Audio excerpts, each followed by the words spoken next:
Hello everyone, I hope you are doing well. अभी हम ये प्रॉब्लम करने जा रहे हैं 13 from chapter 8 of solid state physics by M A Wahab. तो स्टेटमेंट देखते हैं और फिर सॉल्यूशन की तरफ चलते हैं। इससे पहले हमने और भी बहुत सारी प्रॉब्लम्स कर ली हैं इसी चैप्टर की भी और different chapters from this book, तो आप उनको चेकआउट कर सकते हैं। सॉलिड स्टेट फिजिक्स 1 की प्लेलिस्ट भी है, सॉलिड स्टेट फिजिक्स 2 की भी प्लेलिस्ट है, दोनों में आप चेकआउट कर सकते हैं। सो यहाँ पे स्टेटमेंट है electrons bombarding the anode of a college, I don't know कैसे प्रोनाउंस करते हैं इसे, tube produce x rays of wavelength 1 angstrom, find the energy of each electron at the moment of impact. तो एक्सरेज प्रोड्यूस हुई हैं 1 angstrom की जब electrons ने कोलाइड किया एनोड से। तो ये एक तरीका होता है एक्सरेज को प्रोड्यूस करने का कि इलेक्ट्रॉन की बीम को कोलाइड किया जाए एक हैवी एनोड के साथ। तो उस प्रोसेस के दौरान ये वाली एक्सरेज इमिट हुई हैं इस वेवलेंथ की, तो आप एनर्जी इलेक्ट्रॉन्स की फाइंड आउट करें। तो यहाँ पे आपको वेवलेंथ गिवन है, बहुत ही सिंपल सा फॉर्मूला इसमें यूज़ होगा। 1 एंगस्ट्रॉम की वेवलेंथ गिवन है विच मीन्स 1 × 10⁻⁻10 मीटर। तो एंगस्ट्रॉम ऐसा प्रीफिक्स है जिसमें मीटर भी आ रहा होता है, ठीक है। तो अगर आप एंगस्ट्रॉम लिख रहे हैं तो मीटर साथ में नहीं आता होता। सो ये लैम्डा हमें गिवन है, हमने एनर्जी इलेक्ट्रॉन्स की फाइंड आउट करनी है। सो ये डाटा है, वी नो दैट। सोल्यूशन की तरफ हम चलते हैं कि E = होता है hc/λ, ठीक है। अगर हम E, क्योंकि energy of electron is converted into x rays of wavelength lambda, तो E यहाँ पे जो है वो एनर्जी ऑफ इलेक्ट्रॉन होगी। जिस इस एनर्जी E के इलेक्ट्रॉन्स ने इमिट की एक्सरेज ऑफ दिस लैम्डा, ठीक है। तो इसलिए हम ये फार्मूला यूज़ कर रहे हैं। तो एक एनर्जी दूसरी एनर्जी के फॉर्म में कन्वर्ट हो रही है कि kinetic energy of electron is converted into the electromagnetic waves of energy hc/λ। तो जिससे हम ये इक्विवेलेंस से फाइंड आउट कर सकते हैं। तो E वो एनर्जी है जो हम फाइंड आउट करना चाहते हैं, तो यहाँ पे वैल्यूज़ को पुट करते हैं। H होता है प्लंक्स कांस्टेंट विच इज़ 6, ठीक है। ये प्लंक्स कांस्टेंट है 6.63 × 10⁻34 और C है speed of light 10⁻3 × 10⁻8 divided by lambda जो कि है 1 एंगस्ट्रॉम विच इज़ 10⁻10, ठीक है। तो ये hc/λ फार्मूला कहाँ से आया? ये वो है ना प्लंक फार्मूला, E = hf, ठीक है। तो f की वैल्यू c/λ होती है ना, क्योंकि आपको पता है कि फॉर वेव्स c = λf होता है, v = λ, लाइट के लिए c = λf।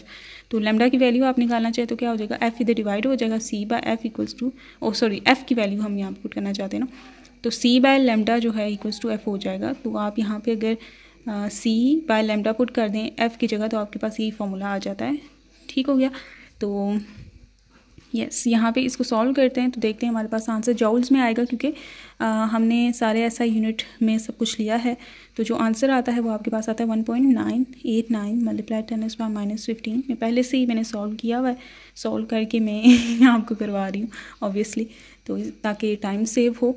और यस, तो ये 1.989 × 10⁻15 हो गया और ये जॉल्स में आया है आपका आंसर, जिसे आपने इलेक्ट्रॉन वोल्ट में कन्वर्ट करना है। और उसके लिए आप क्या करेंगे, आप चार्ज ऑफ इलेक्ट्रॉन से डिवाइड करते होते हैं। तो चार्ज ऑफ इलेक्ट्रॉन होता है 1.602 × 10⁻19, उससे आप जब डिवाइड करते हैं तो आपका जॉल में आंसर इलेक्ट्रॉन वोल्ट में कन्वर्ट हो जाता है, ठीक है। तो क्योंकि मैंने डिवाइड कर दिया तो इसलिए आप जो यूनिट आप नेक्स्ट स्टेप में आप करेंगे, मैंने एक ही जगह कर दिया ना। नेक्स्ट स्टेप में आप क्या करेंगे, इलेक्ट्रॉन वोल्ट यूनिट्स आप यूज़ करेंगे और डिवाइड कर देंगे चार्ज ऑफ इलेक्ट्रॉन से। तो ये आंसर इसका जो आता है वो आता है आपके पास 12415.73 इलेक्ट्रॉन वोल्ट, ठीक है। जिससे हम पावर की फॉर्म में लिख देते हैं कि ये पॉइंट यहाँ पे आने से पीछे ले जाते हैं, 1 2 3 4 यूनिट्स पीछे ले गए। तो ये या इसका ये, क्योंकि बहुत सारे स्टूडेंट्स कंफ्यूज हो जाते हैं, तो इसके लिए आप ये कर सकते हैं कि जैसे 1 2 4 1 5 है ना, 0.7 इलेक्ट्रॉन वोल्ट है।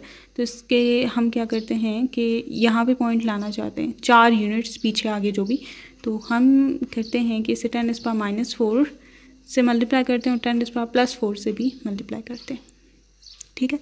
तो -4 से आप कैलकुलेटर में मल्टीप्लाई करेंगे तो यहाँ पे पॉइंट आ जाएगा 1.24 ही बन जाएगा, ठीक है।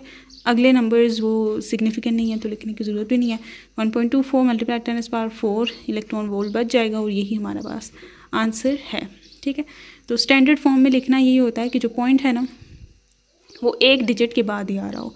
तो ये 1 के बाद पॉइंट आ रहा हो तो ये बहुत अच्छा हमें लगता है, तो प्रीटी लगता है हमें, तो इसलिए हम यहाँ पे लाना चाह रहे हैं, क्योंकि इसके आगे बहुत सारे डिजिट्स हैं तो ऐसे भी ठीक है। तो इसलिए हम 1.24 मल्टीप्लाई टाइम्स 4 इलेक्ट्रॉन वोल्ट में हमने लिख लिया है। तो या दिस इज़ द आंसर, या 12.4 किलो इलेक्ट्रॉन वोल्ट की फॉर्म में भी आप लिख सकते हैं। So this is the answer. Like, share and subscribe, बहुत सारा शेयर करें और आई होप आपको समझ आया है। Good bye.